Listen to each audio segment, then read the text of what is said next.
What's up, Greg? This is your buddy Mike from East Coast. Honestly, man, I found your first podcast with the Lon Milo Duquette, and that really put me on to magic and a whole bunch of good schools of thoughts. But then about 3 months later, I just found another podcast, man, and I've been listening like a fiend for the last week straight at work. You make a serious podcast, dude, and I love it. I just signed up for Higher Side Plus. I laughed my ass off at Randy Savage this morning, so thank you for making my days much better, brother. Peace. In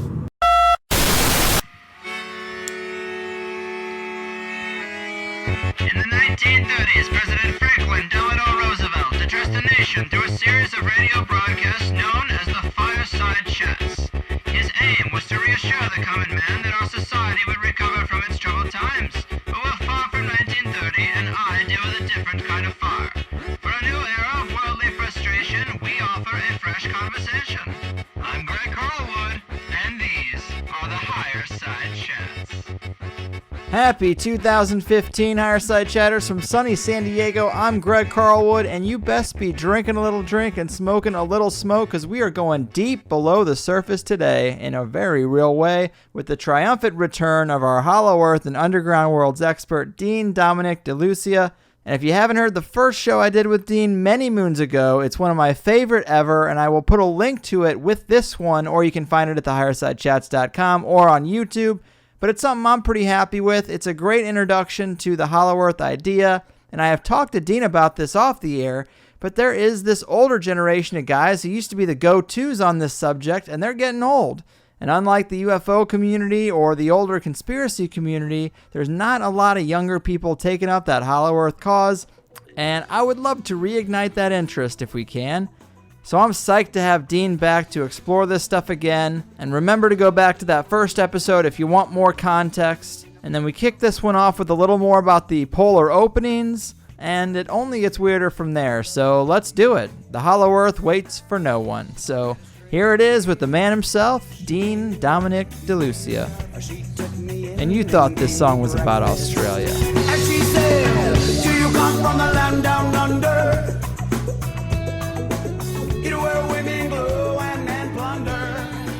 Okay, people, you might remember today's guest, Dean Dominic DeLucia, from the last show we did together on the Hollow Earth. We talked about the science behind it, the descriptions in the Vedic texts, the strange reports from early Arctic explorers, and the folklore of other cultures, and I thought it was a hell of a show. I thought we made a pretty strong case for the Hollow Earthers. A lot of people have told me it's one of their favorites, and so I got Dean back to talk about some other aspects that support the Hollow Earth theory that we didn't get to last time. And we're also going to talk about stories of cavern worlds and beings that have come from within, and some stories that are super interesting and just don't really fit anywhere else. So I'm very psyched about it. Dean has been studying these things for a long time. He runs holloworbs.com and has written several books pertaining to Vedic culture and astrology that are available on Amazon, all the way from Brazil. Dean, welcome back to THC. Well, it's a pleasure to be on your show again. I'm looking forward to a nice interview here. Yeah, Dean, I think this is going to be awesome. I really loved the last show. Thought it was great. We covered a lot of ground on the Hollow Earth, but I guess there are still a couple of angles left that we could kick the show off with that we didn't get to last time, mainly about the polar openings. And maybe to get the ball rolling, could I have you give the people a few reminders of some of these earlier explorer reports or a little background about the polar openings to set up the context for what we're going to get into about the Arctic ice? Well, let's see. A lot of this Arctic evidence comes from a time when there was not much censorship. I think we're referring to the 1800s, right around to the turn of the century.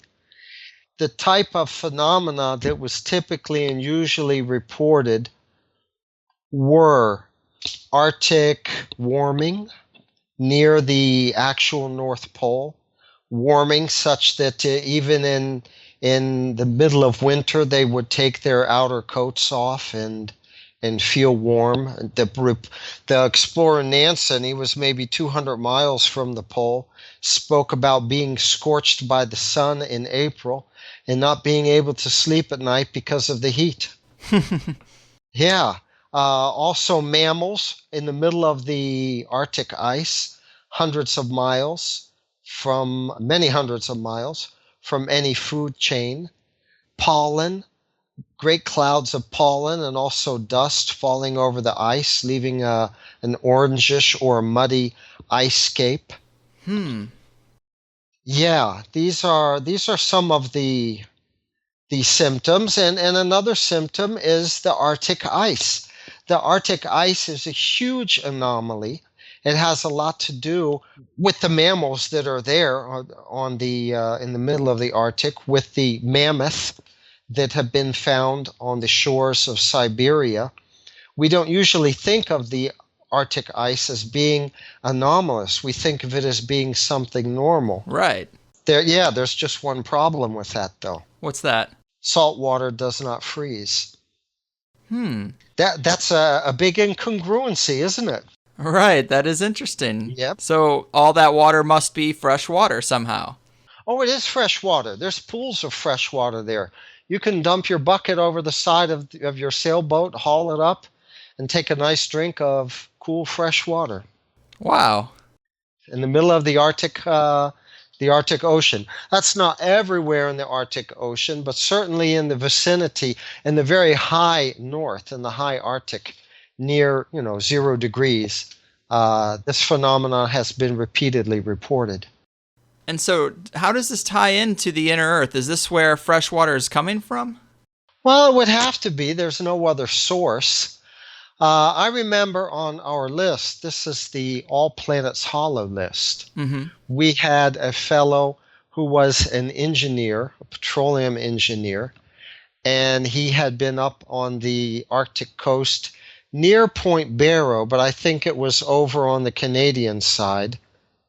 And he spoke to us about going to the shore during the winter and seeing some supposedly ice accumulation, but nothing solid. He described it as slush, that it just wouldn't form into what we know as ice. So that's just to give you an idea of the part that's not near the opening, where there is no fresh water. The ice water, it may even form slush, but it just doesn't form ice at all. He said you couldn't walk on it. That is interesting. Yeah. So maybe we can kind of clarify this, because I know some of the listeners were a little confused last time as to exactly how the polar opening is set up, because we're trying to rationalize the way we conventionally think of it with some of these Explorer reports, which are so quite the opposite. So is it when you cross the Arctic Circle and you then start coming into, I guess, the basin that exists around the top, what do you see as you get closer to the opening? Well, the Arctic Circle is a basin. Mm-hmm. It starts very far out, the inward slope. Right. And this was noted. There's a phenomenon called foreshortening of the horizon, and it's been noted and documented. And I'm thinking of the explorers, this was Perry's group, or there was one lieutenant with Perry who organized his own expedition afterwards. The name escapes me at the moment. But they were at Ellesmere Island. It's actually a peninsula, Ellesmere. That's right across the bay from northern Greenland. And as they were traveling along, they would set their sights on a point on the horizon and head towards that point. So they noted one hill, shall we say, because there are ice accumulations and they're hilly. And while you're still on Ellesmere, you're well into the Arctic and you're on land. But at any rate, they spoke or wrote in their log of a hill in the distance, a small mountain, that the peak was visible, but actually the base was not visible. So because the horizon has 9 miles, till the end of the horizon from any one point, given the typical curvature, they felt that they had to walk 9 miles to get to that point. But they arrived very quickly, and they were thinking, well, this, how did this happen? This has not been a 9-mile hike. Right.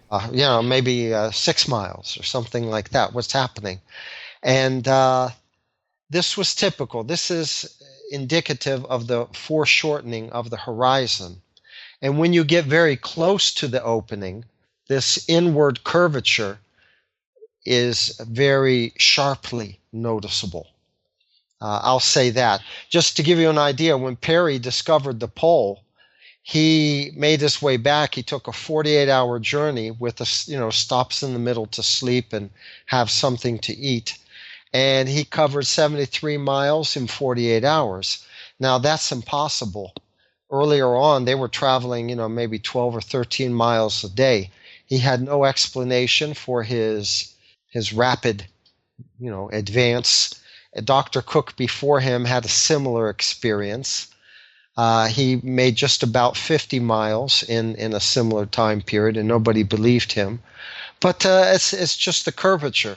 The curvature is inward. The inward curvature is so sharp, and you expect a flat curvature, that it throws off your celestial reckoning. Something like an usher in the movie theater when he flicks his wrist and he has the flashlight in his hand. There was just a little bit of movement, but the light, projected on the ceiling, it gives a different impression that more distance was covered, something like that. So this is one phenomenon that happens, as it's commensurate with your proximity to the pole. But then the symptoms there, one symptom is the cloud cover. Mm-hmm. There's a lot of cloud cover because, of course, the air coming out is warmer and it condenses. So cloud cover, mist, and fog is very typical. And even you have the phenomenon of the ground being, or ground, so to speak, the ice scape, being reflected on the clouds above you. And there even being, how would you say, a continuation of reflection, in the distance, such that since the compass becomes drunken, right, and you can't depend on your compass anymore, it's very easy to get lost. That's another phenomenon. Right. And then there's the warmth that we've already spoken about. That is so well covered, so well spoken of. And then there's the pollen, the huge clouds of pollen falling all over the ice. There's the animals there.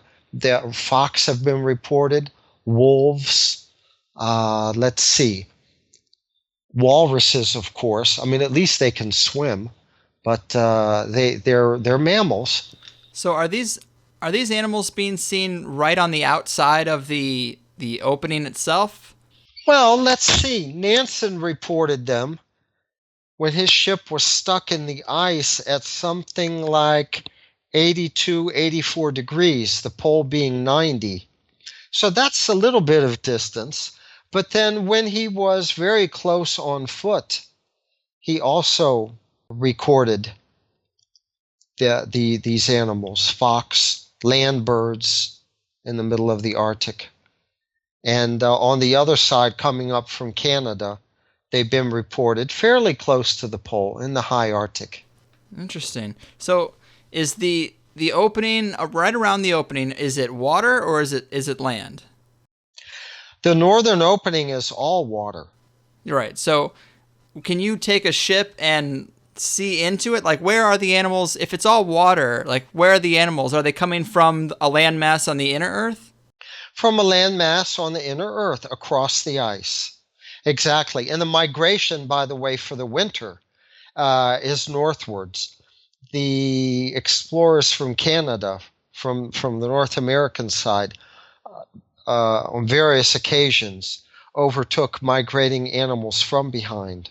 Right. Yeah, I thought that was a super interesting aspect to hear up there, that they're watching flocks of birds migrate and they're going north because they know that there is some warmth up there from that hole. I think that's pretty compelling evidence when you hear people talk about it. Of course, they don't know why it's happening because some of them aren't clued into the hollow earth theory, but they notice the behavior.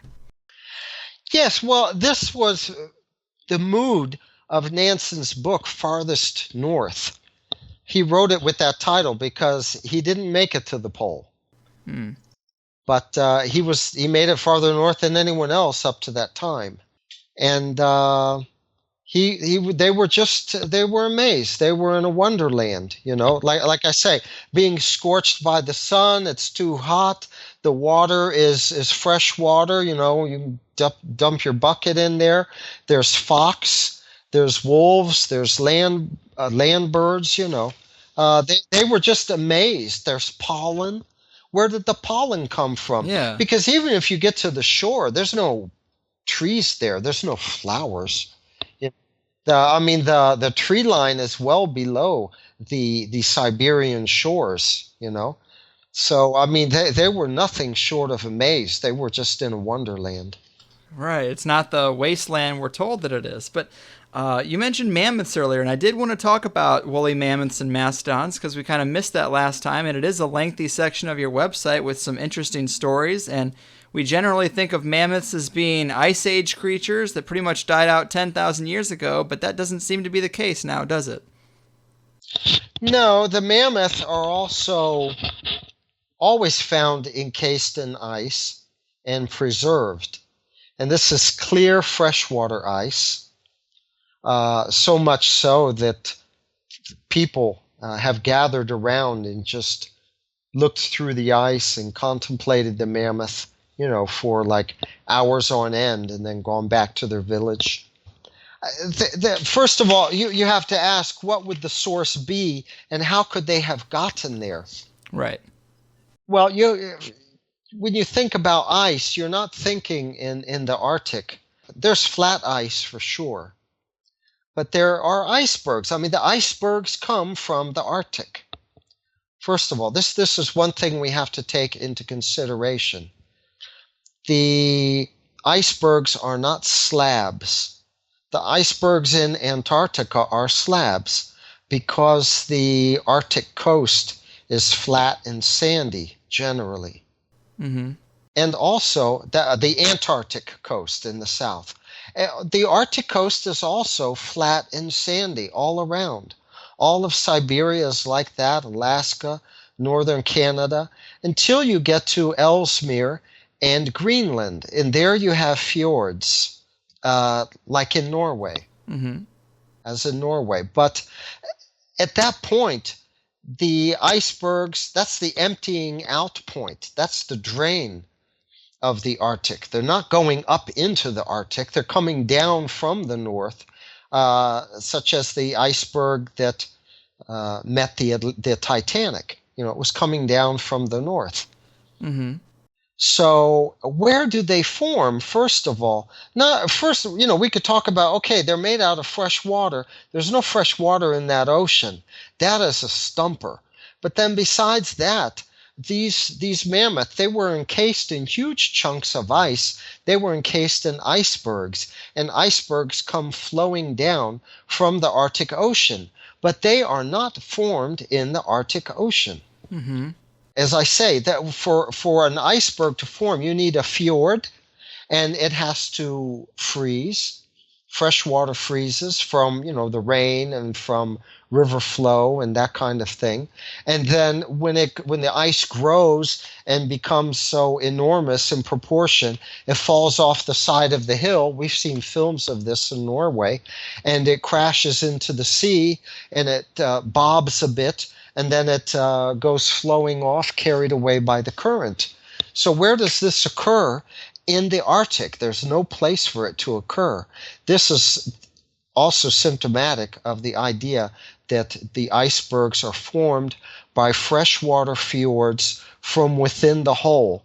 Imagine the hole as an hourglass opening, and as it opens up within, you have these continents coming to a point. Just as they do North America and Europe and Siberia, they come to a point around the opening. So there you have something similar inside, and there must be rocky coasts, high coasts, something similar to the coastline of Norway.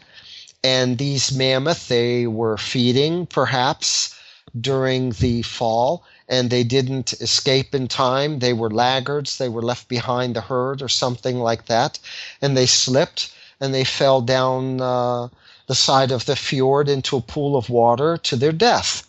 And then later on they froze, and they became a part of these icebergs that fell off the fjord, and they were carried out of the opening by the current, and they were lodged somehow against the Arctic coast, or they followed some current a little bit inwards. There was one river mentioned, the Lena River, and if I'm not mistaken, it has a southward current, a southward direction of flow, not towards the Arctic. And several mammoth have been found in that region, encased in ice, and at certain points the ice melted enough for the people to see the mammoth and to break the mammoth out of the ice. What they found doesn't correspond to something that's 30 or 50,000 years old. For one thing, the mammoths are not fossilized. But first, why don't I mention a case or two? Sure. And give a couple of dates. Absolutely. Okay, let's see. This comes from the book by Raymond Bernard, which is supposed to be a pen name. His real name, I believe, was Sigmeister. It's called The Hollow Earth. He brings together, compiles a lot of nice evidence. But in 1799, one fellow named Shumakov on the Lena River near the town named Tongus found a huge mammoth encased in ice. And he's been a little criticized that he didn't tell anybody about it right away and just kept going back and looking at it. And, as if he were worshiping it or something, he would just stand there in awe looking at it and then go back to his town. But finally, he brought the people, and they did break it open. And unfortunately, they should have called somebody. They should have gotten a hold of a university and left it in the ice as long as possible. Mm-hmm. But they went there and they busted it all open, and they found this mammoth having... the mammoth was conserved. I mean, it was completely conserved. The meat was good. It was fed upon by dogs, bears, foxes, and wolves. It'd have to be fresher than the Ice Age, then, you'd think. Sure. Why didn't it fossilize? Because what they're saying is that the area was tropical 30,000 years ago. Well, that's very nice, but by now it should have been fossilized, and it's fresh. And we're talking about the flesh, the hide. We're talking about fuzzy, woolly hair on the hide. We're talking about the entrails of these mammoth found in various places in the tundra region, geologically speaking. And the tundra is recently formed. It's not from 30, 40,000 years ago. It's not from the tropical era. That is interesting. Yeah. Now, they have found these mammoth also with fresh food, green grass, in their belly and also between their teeth. Right. So their death was sudden. It's not like there was a change and then the Ice Age appeared and the mammoth began to disappear or something like that. I mean, this is a snap death, Bam. He was alive, he was munching, and then all of a sudden he died, and that night it got it was in the water, and that night it froze over, and that kind of thing. So his death can't be explained the way they explained the disappearance and the extinction of the mammoth. His death really does correspond, fits in well with this idea of there being some kind of fjord, and he became frozen in the water, and it broke off, and spent a year or two floating in the Arctic ice, and then they found it in Siberia, something like that. And this is typical. The New Siberian Islands are in a well-known part of Siberia, of Russian Siberia. There's a manufacturing city on the coast there named Novosibirsk. Mm-hmm. And those New Siberian Islands, they're like sandbar islands. First of all, remember that the Arctic is not so deep, especially close to the shore. There is a continental shelf. But The New Siberian Islands are islands composed of sand. They're composed of tusks from mastodons and from mammoth and all kinds of bones and skeletons. And the Russians have made good business over the last few hundred years, selling all kinds of ivory to the Chinese from these islands in the Arctic. So it seems to be a typical path. Some typical current carries the ice over towards Siberia, towards this area, the Lena River and the New Siberian islands in the city, and deposits the dead carcasses there. And this has been going on for thousands of years. And there's a whole ice bar island there that consists of just this. Wow. Yeah, it's weird to think about that mammoths, an animal thought to be extinct, could actually be alive and well. And for that many to fall off into the ocean, they might be even flourishing right on the inside surface of the earth. That's pretty far out. Yeah, it certainly is. You know, there was a Professor Hertz at the Imperial Academy of Science of St. Petersburg, which still, as they call it St. Petersburg again today, but it was Leningrad for a long time. This was in July of 1912. He held a mammoth banquet. Right, I heard about that. Yeah, and there was another one, Denuncio. He also had a mammoth banquet, and he brought corn from the pyramids, from within the pyramids in Egypt, and other grains and beans from Egypt, and they all had some feast on food that was thousands and thousands of years old. But the mammoth meat, I doubt it was that old, you know. They were talking about 50,000-year-old mammoth meat. I have a problem with that, you know. I probably wouldn't eat that. Yeah. There was a fellow, James Curwood. He was an American explorer, and he had mammoth meat with some Eskimos that he came across when he was exploring in the far north. And, you know, he didn't see that where they found the mammoth or anything like that, but they told him that it was mammoth meat. He described it as being mahogany in color, old and dry, but he said that the dogs did thrive on it. He mentioned that. Wow. It's so weird to think. I mean, I guess skeptics would say, well, this isn't necessarily proof that there's an entire inner cavity of the earth. Isn't it possible that perhaps there are just some surviving mammoths roaming around the unexplored Arctic? Is that something that you'd entertain at all, or that's probably not the case? I would say that's difficult because, you know, it's not a jungle where you can hide things. And a mammoth is very big. If they ever get out, if they get out so much that they've been seen encased in ice, they certainly would have been seen at least once or twice walking to their destination, you know? That's a good point. And also, what would they eat? An animal that big that is eating vegetation isn't going to find much up there. Right. And, you know, but speaking of animals that come out from within and that wander around, I mean, it's hard to say these rabbits, because bear, I didn't mention bear, and I didn't mention the large hare, the large rabbits that were seen in the Arctic. This is, you know, in the high Arctic. Those are among the mammals up there.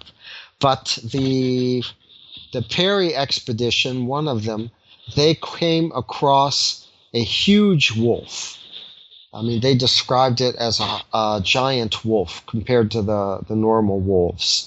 Maybe wow. Double its size. And they shot it from a distance. And when they came to it, they were just amazed.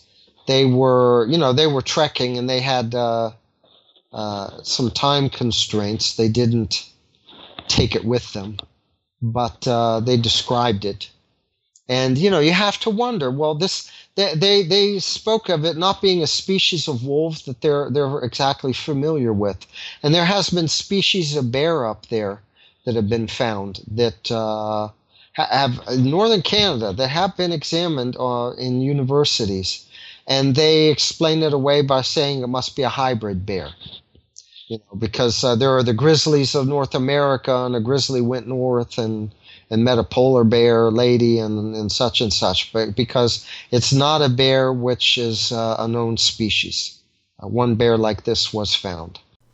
Man, that's so interesting. And I guess what's curious about it is I just think, and these animals are seen alive. I mean, they shot that wolf. How are they getting from this landmass to the outside? I mean, because I would think that there would be miles they would have to come across. There's no land bridge, is there, that can get them to our side from the inside, is there? No, there's not. And, I don't think that you usually have continuous ice to walk across. Of course, the bears and the other animals, they do migrate north. When the winter comes, the ice does bunch up and the icebergs flow out. So that might be the time to find continuous ice, if there is any. Mm-hmm. But from what I understand, I mean, there are open polar seas at times too. Okay.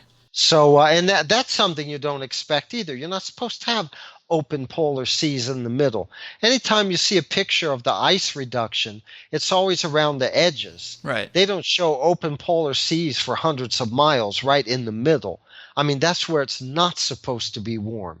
That's where it's supposed to be the coldest. Mm-hmm. Yeah. Now, the explorer Nansen, in October and November, he went from the New Siberian Islands due north, and they had weeks of sailing with no ice at all. And they were flabbergasted. And he was saying they wouldn't believe us in Norway if we were to tell them this. They would say we were liars. But the open polar seas have been reported very much. I think that might have even been the expedition where I read they also came across a bird they had never seen before, a new species of bird. I don't recall that exactly, but they did have a lot of interaction with birds, and they noted everything down. They mentioned land birds in the high Arctic. And that's so weird. I guess I get how birds would come out, and I get how, if a mammoth falls into the water and freezes and that eventually floats its way out, I get that. But how a live animal gets from the inside to the outside, that's where I'm having a bit of a hard time figuring that out. Yeah, well, it's not too usual. Yeah, it's a rare occasion. Yeah, you don't see herds of buffalo, across the Arctic. They're not marching out like it's Noah's Ark or anything. Yeah, and if there are bears, of course, the bears can swim across certain expanses of ocean. Right. Now, have you heard of the bird called the auk? The auk? No, I don't think so. Yeah, I'm not familiar with it either. I came across the name in this literature, Arctic literature. But it's a northern bird, and it's a very big bird. It's like the size of a buzzard, something like that. And they've reported in the high Arctic, just to throw this in, but whole flocks of auks so huge that they cover the sky and they create a certain shadow, a certain darkening below, even during daylight. Wow. As they pass over. I mean, that's also incredible. They need food, and over the ice they don't have food like that. So where are they coming from? Man, it is a mystery. And I also wanted to talk to you about the Smithsonian, because a year ago I wasn't all that familiar with the Smithsonian and their cover-up of artifacts and evidence that doesn't kind of fit the narrative. And I know now they've destroyed hundreds of giant skeletons that were dug up in early America, and they seem to go there, but then they never make it to being displayed. And last time you mentioned the Smithsonian playing a role in the Hollow Earth cover-up too, but we didn't really elaborate on it. Could you tell us a little bit about that connection? Well, I'll say that the original purpose of Mr. Smithson, when he died, he left in his will a huge grant for the creation of the Smithsonian museums, and also money for an expedition to go to the far north, to enter into the opening, to find the opening to the inner earth, to collect species of fauna and vegetation, trees, things like that, to bring it back and display it in these museums. And of course, the expedition never happened really. And then you have these museums there, and the original purpose just got lost. Mm-hmm. I remember at one point that when you would go, when I was younger, when you would go into the Smithsonian and you would go on the tour, they would give you some background information on how the Smithsonian was originally formed and everything. And they would mention that the original grant, how quaint, had the purpose of going to the inner earth and collecting samples and displaying them in the museum. And they quit doing that. Right. Yeah. You can only gloss over that so many times. Yeah. But what I know of the cover-up by the Smithsonian Institute, first of all, remember, this is one of those things where you don't have 14 by 11 glossies so that you can prove your point and everything. With documentation, they don't tell you what they're hiding, and you really don't have any way to know. But we have heard that as the pioneers in their prairie schooners and Conestoga wagons made their way across the United States, even beginning in Ohio, for example, they came across numerous mounds and would stop for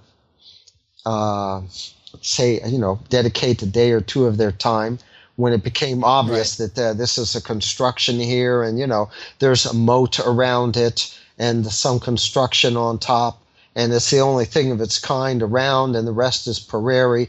Let's pick through this and dig a little bit. And they would find artifacts, and somehow or other they would send it back. And that this was done all across the United States over a time period of a couple of decades, that it was, not uncommon for them to send things back to one of the few museums that existed at that time, which was the Smithsonian Institute. And as you mentioned, goodbye, that's all she wrote. Nobody ever heard anything about them again. Nobody knows anything. They're not supposed to be in storage anywhere, and they were never displayed. So where did they go? Exactly. Yeah, it's a real shame. And there are some super interesting stories that come out of those old newspapers from the time, if you read those. And a lot of times they say they sent things to the Smithsonian, and the Smithsonian says, "Oh, we never received that." And there's entire bodies of evidence that seem to have just disappeared. But this kind of leads us into the stories of the cavern worlds, because one of these giant skeletons apparently was found somewhere in Death Valley, but not on the surface of the desert, in a cavern underneath the Death Valley area. Can you tell us about that? Well, I'm a bit familiar with the story. This was originally explained in the book Death Valley Men, published by Macmillan in 1932. The chapter was called Old Gold.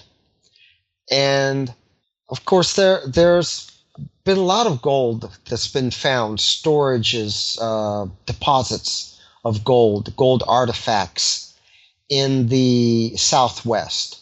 And supposedly it's the Aztec gold that was sent north to escape the Spaniards. And, you've heard tell of huge rooms and caverns and caves that are just filled with gold artifacts. Nobody's ever really brought that to light and been able to present it. Mm-hmm. But there were these two fellas, Jack and Bill. Okay, there was an article in the newspaper about them. This was in the Panamint Mountains, and that's between Nevada and California.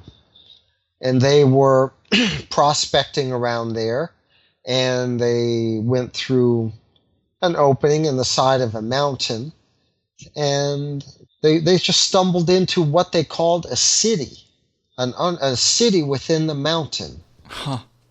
Yeah, I don't. But then they were talking about bars of gold and gold artifacts being found in drawers, and they were talking about mummies 8 feet high. Anytime you hear about people, underground beings. Even human beings, but from the underground. For example, the Amazon warriors in South America. You always hear about them being 8 and 9 feet high. Right. It's interesting. Of course, down below, they're protected from the ultraviolet rays. We know that vegetation experiments that have been done, for example, with tomato plants, give huge tomato plants that live for years. They're supposed to die after 6 months, and tomatoes the size of a man's head, that kind of thing. So I suppose that in underground worlds, people would naturally, being sheltered from the harsh radiations from the sun, that they would grow to be a little taller, live a little longer, perhaps be a little smarter, you know? Yeah. Man, that's super interesting. Then that's not the only story of people, or the only legend of a city being inside a mountain, or in the side of a mountain, or under a mountain. People also talk about that in Mount Shasta, as well as many other places, it seems. Yes. Now, in this particular area, they claimed that they discovered armbands of gold spears also.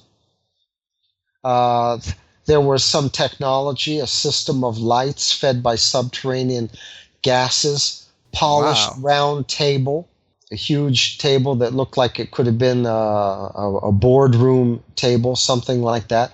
Giant statues of solid gold. Jeez. Let's see, drawers full of gold bars and gemstones of all kinds. Heavy stone wheelbarrows, which were perfectly balanced so that a child could use them, for example. And they brought some of this treasure out with them. Apparently they were double-crossed and they lost it.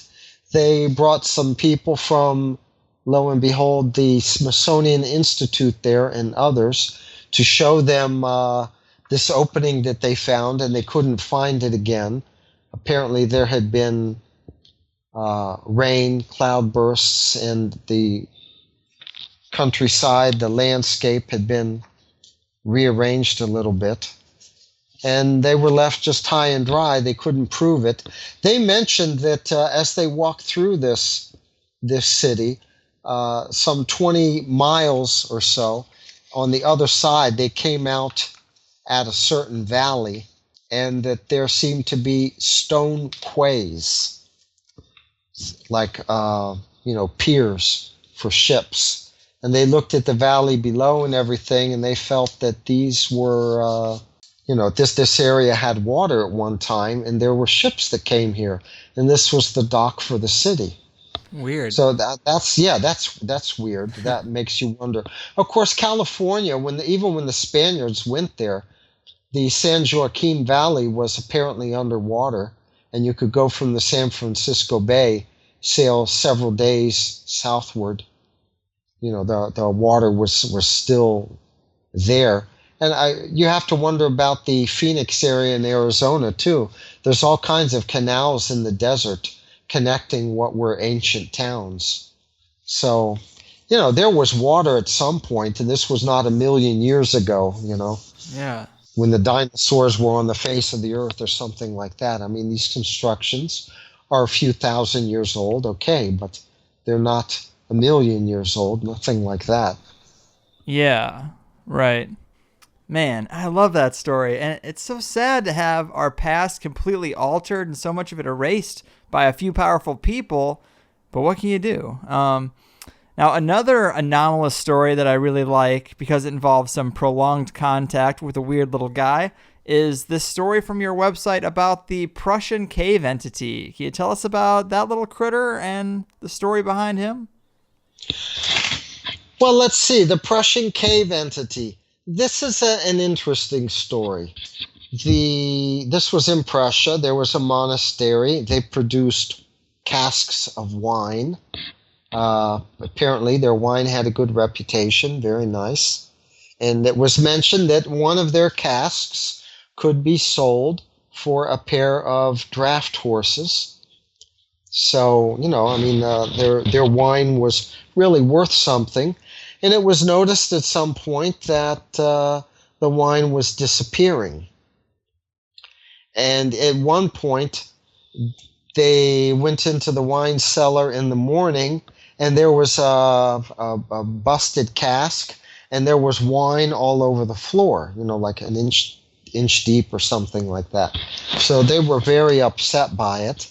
and they tried to catch whoever was stealing the wine, and they went in there once earlier than usual, or in the middle of the night, or the wee hours, something like that, and they were poking around, and in the corner they noticed there was somebody there, and they tried to corner this person. Lo and behold, it wasn't a normal human being, but they called him a Nubian.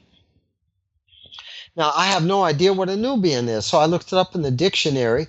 It referred to somebody between Ethiopia and Sudan or something like that. Mm-hmm. Well, they referred to him as being some kind of human, but perhaps some unknown race. Of course, this was in the 1200s, so they could only speculate about what other races of humans might be like. But, they escorted him out of the wine cellar and gave him a place to stay.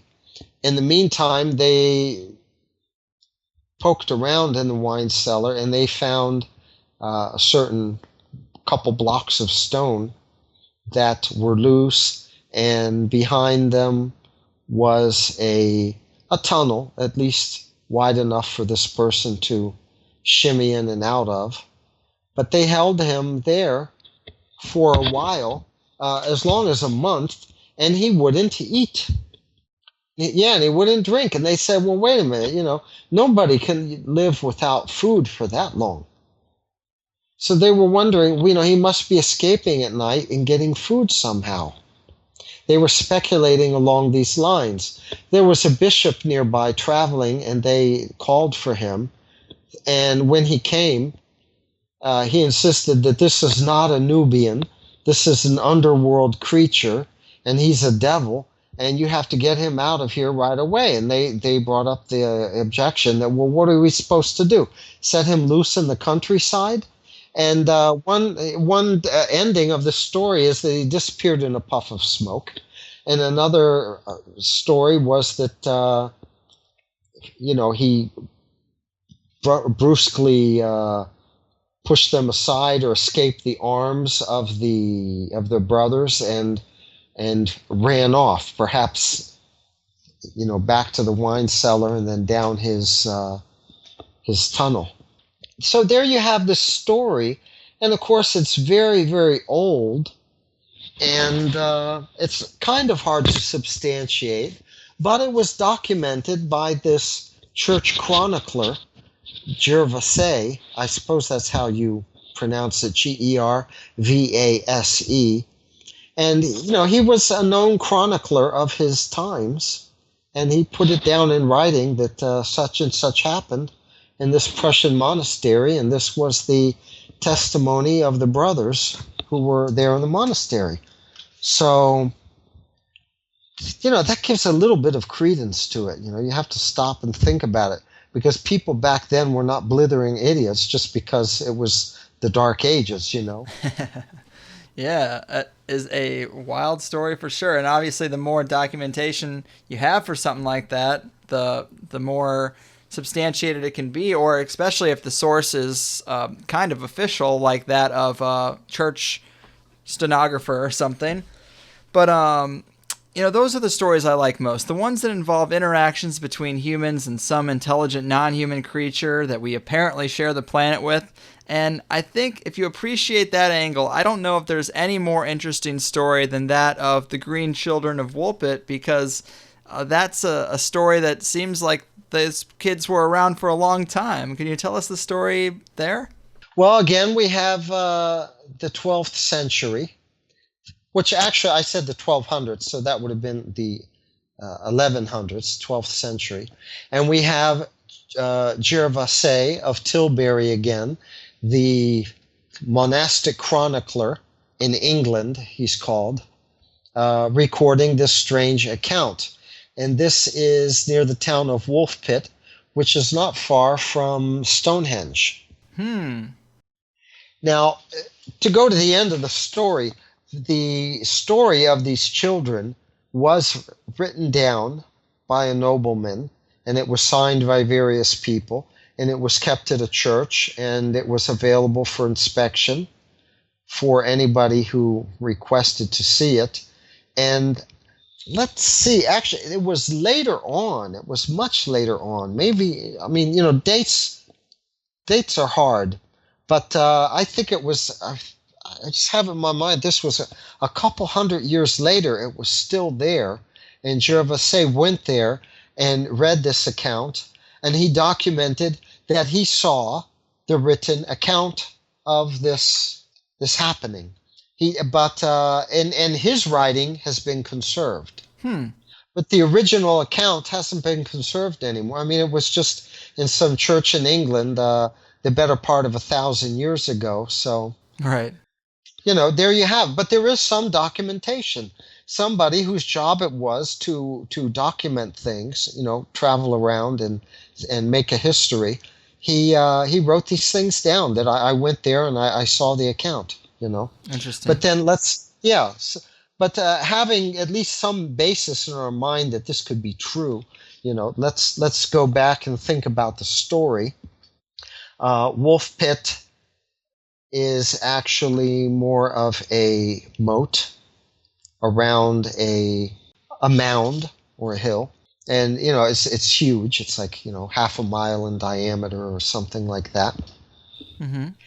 And one day the fellows were in the field working, and they saw these two children with, who looked like everyone else, Englishmen, but they had greenish colored skin, and they were stumbling around in the fields, and they were pretty much blinded by the light. So, and they spoke some other language. And the Englishmen didn't know what to make of it. So they were taken in. And they were even brought to the nobleman, where, they were given shelter in the house of the nobleman. The nobleman had other servants and like that. They were taken care of. And one problem that they had with the children is that they weren't accustomed to the food and they didn't want to eat anything. And this particularly was a problem with the boy. They recognized string beans though. And they did eat string beans. But the boy, after a few months, he just, I don't know, I guess he was in shock or something like that, but he just didn't want to eat. He clammed up, he didn't cooperate, and he actually became very sick and he perished. But his sister did not. She became very strong, and she just incorporated herself into normal life. She lost the greenish tint to her skin, learned English, became one of the crew of the nobleman's house there. They have mansions, they have a whole group of servants, so she was just one of them. And she ended up marrying, and she stayed there her whole life, working under the shelter of this nobleman. And later on, when she spoke good English and everything, they finally sat down with her at some point and asked her, where are you from? What happened? And this was written down, and she told her story. Some of the things that she mentioned was that she and her brother were from a world apparently underground. It was a cavernous world, that they were on one side of a river where they lived, and there was huge pasture land there, and there was a river, and on the other side of the river was a small town, and this town had lights, and that they remember seeing this town very often just from a distance and seeing the lights of this town. But they didn't know the town. All they knew was their immediate area. They were just children. And they were in charge of shepherding. And that at one point they were both at the very edge of their world where there was a wall. And, where the ceiling met the ground, so to speak. And they heard a bell in the distance, just like a church bell, it's mentioned, would sound from far off. So they went exploring, and as I say, they came to the edge of their world, and they poked around, and they found some opening there, a cave, and they walked through it. And, they were intrigued. They just kept going, and even though it was dark, they would feel their way around, and they just went forward, and they got lost, but they just kept going upwards. That much they knew. They kept going upwards and upwards, and she imagined that it was a few days that they went without food, but they just kept going upwards. Wow. And finally, they came to the opening where this mound was above them. And they came out, and they were in the light, and there they were. Wow. And that's all she could say. Man, she didn't remember her family down there or anything? Well, this is all that reaches written. us nowadays. Yeah. Yeah, man, that's so fascinating. It's just strange that I guess nobody, no parent, you imagine if your kids go missing, you would probably follow that same path or try to. But that is just such a fascinating story that a being from inside would come out and just live a normal life, get married, and just always have that strange origin story. Yeah, I married a girl who came out of the ground, who was green, and who spoke a funny language. Exactly. Yeah, exactly. Yeah. Just amazing, really. But, back then I think they had more contact with creatures, like with leprechauns, and I don't know, you hear about trolls, these different kinds of creatures, and that they wouldn't go out at night. Well, there's definitely a lot more folklore and a lot more, I guess, willingness to accept that back in those days. I guess something's happened to us in the past few hundred years where now we just think anything that seems strange must just be not true. Yeah. In the cities, you don't run across that very much. Right. But I would even go so far as to say that there seems to be some concerted effort to keep people away from these places. Mm-hmm. That this effort has been going on for a long time, and perhaps there's an effort by the undergrounders to not show themselves. That very well could be. There's also, last time I was listening to our previous interview, and you had talked about some areas where there were underground explosions, and the thought is that some of these cavernous worlds or these openings have been collapsed. And I was thinking about that and the whole secrecy behind it, and it's like, well, what if they wanted to keep the secret and they just nuked an entire underground city, buried it all to the ground, and it's no longer even there? Just, we know that the elite don't have a problem killing large groups of people, especially if they want to have a certain agenda. So imagine that they might have killed a whole bunch of things underneath the surface, and now they have to keep it a secret, because had we ever found out the truth, I mean, we would be pretty upset. Right. Well, this area 51 in Utah, where they had the underground nuclear explosions back in it was either the late 60s or just the first couple years of the 70s, that is probably a classic case in point. It was maybe 20 miles, the point of detonation, from where the Apaches made their last stand against the cavalry. It was an area where there was kind of a cul-de-sac in the mountains. There was an oasis there. They had water.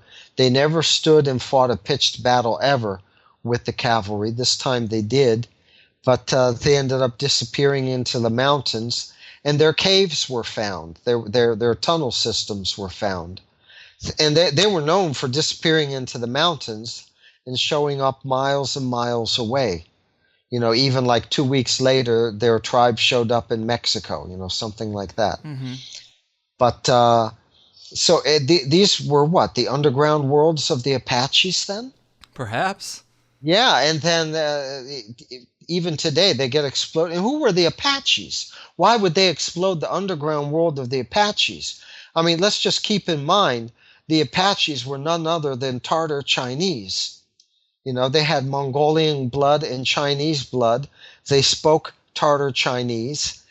so much, and their arrival in North America was described by the Zunis and the Hopis to the explorer Coronado as being recent.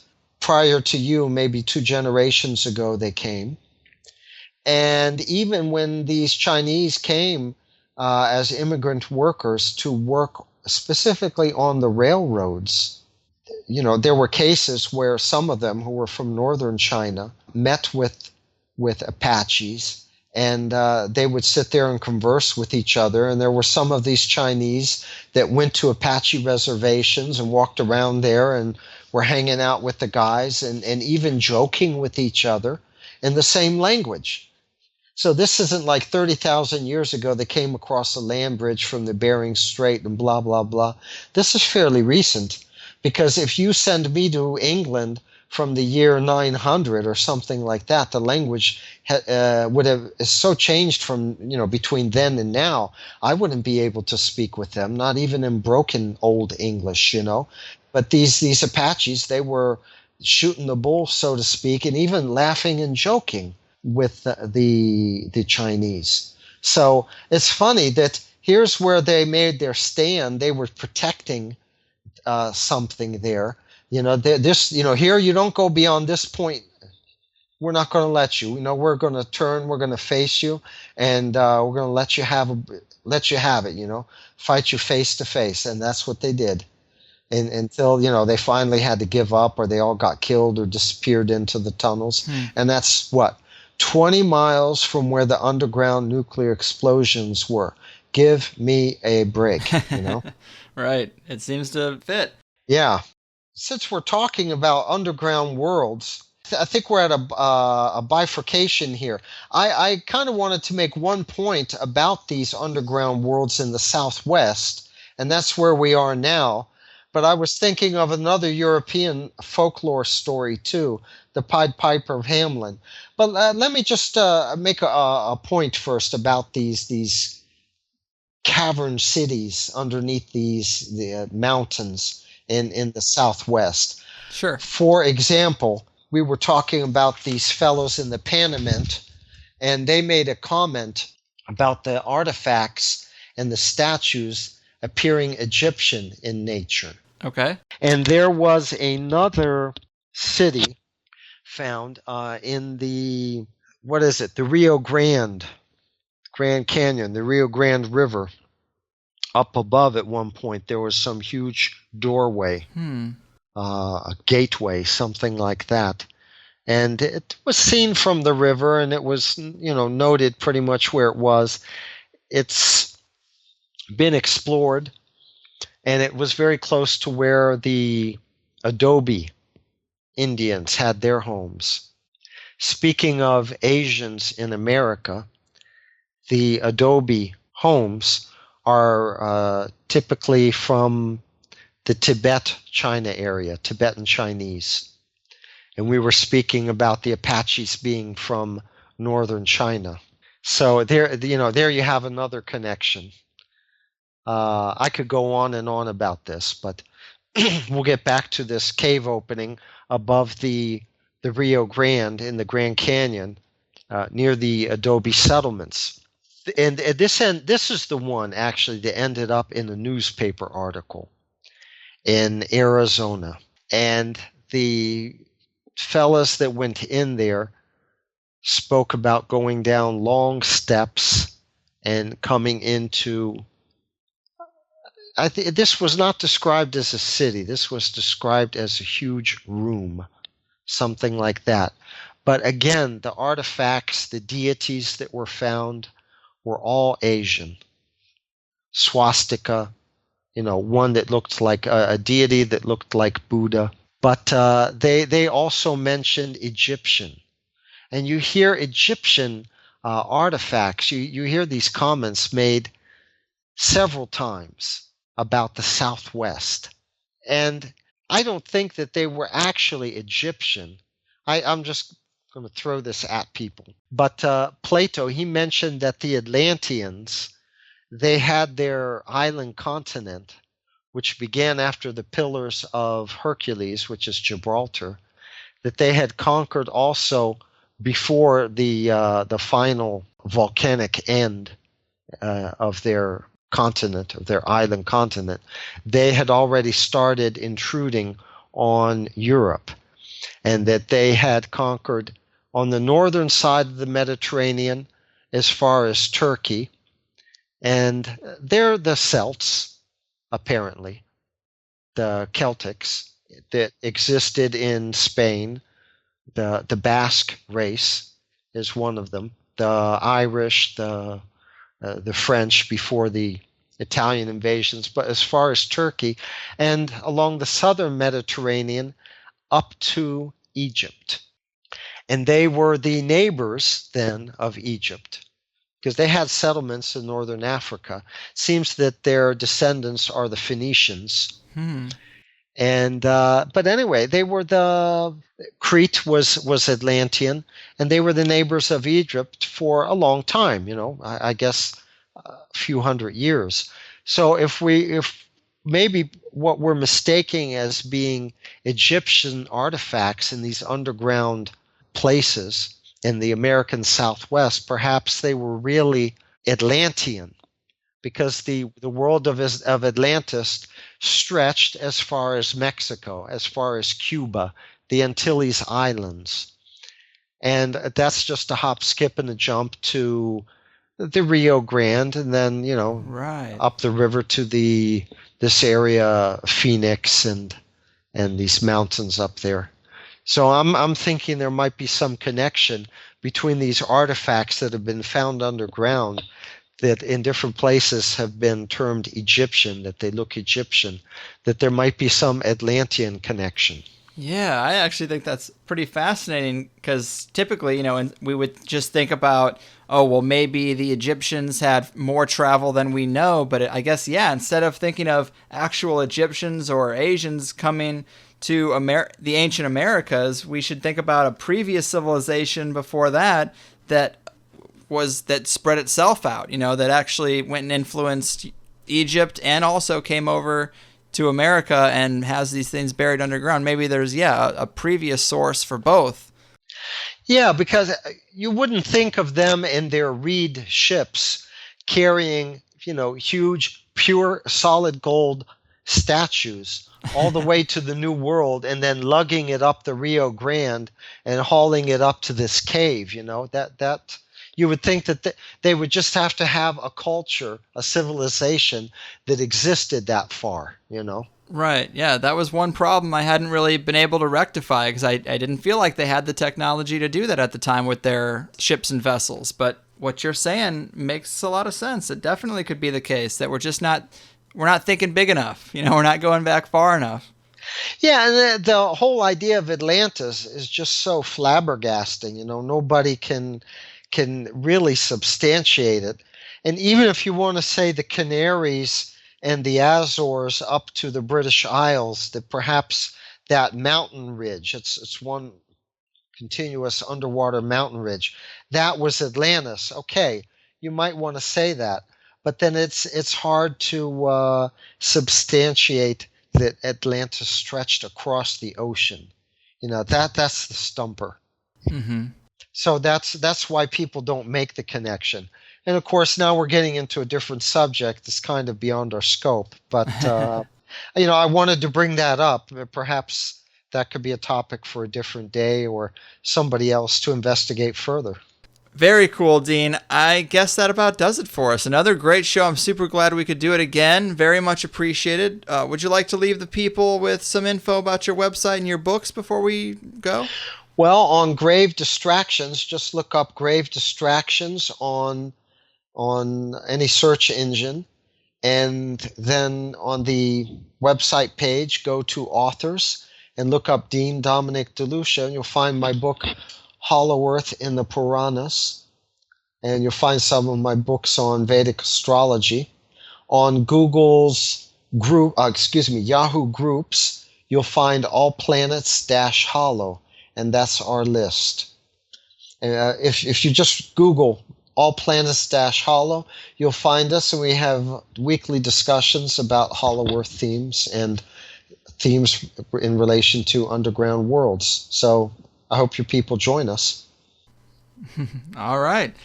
Awesome. Well, thanks so much again. It has been really fun. Take care of yourself out there, and we'll just have to keep our fingers crossed for that smoking gun. Righto. Wow, guys, there we go. I really like talking Hollow Earth, underground cities, lost Atlantean mining operations. Man, we know so little about the past, and there has definitely been a lot of culture destruction, a lot of rewriting history, and pretty much all we hear about is European expansion and near genocide after near genocide of any culture in its wake. And when you hear all the stories of what the Smithsonian has covered up and what religions may have covered up and coded into their text about our ancient past, why does everyone in power want to hide it and manipulate it and spend a lot of money and energy carrying on this lie? Something is definitely up when you step outside of our current neat and tidy, plain old humdrum reality and you examine the sloppy trail of weirdness that reeks of cover-up in several areas, and the question we're left with is, how big a secret can they keep? Can they really hide 2 massive polar openings in 2015? Dean would say they're not even doing a good job of hiding them because he can show you radar images and shots that show it very clearly. And maybe those shadowy puppet masters destroyed the Cavern world cultures years ago. And that's why we have even less stories today. It's impossible to know, but it is so fun to consider. And in the Plus show, we got into the underground aspects of the Pied Piper story. Was that removed by happenstance or concerted effort? But we also talk about Brazilian balls of light, South American explorers, and lost Atlantean mining setups, and stories of several legends of giant Amazon warrior women that resided underground, and a ton of other great stuff. I also love that Green Children of Wolf Pit story. What the hell is going on there? But if you're in it for the long haul, hop over to the HigherSideChatsPlus.com to subscribe and be the wind beneath my wings. We've all heard the drill. Bada boom, bada bing. I love you guys. Next week, I am happy to say we have the long-awaited exploration of the 440 Hertz conspiracy, the use of frequency as a weapon, and the suppressing of the healing effects of the sacred geometrically aligned frequencies.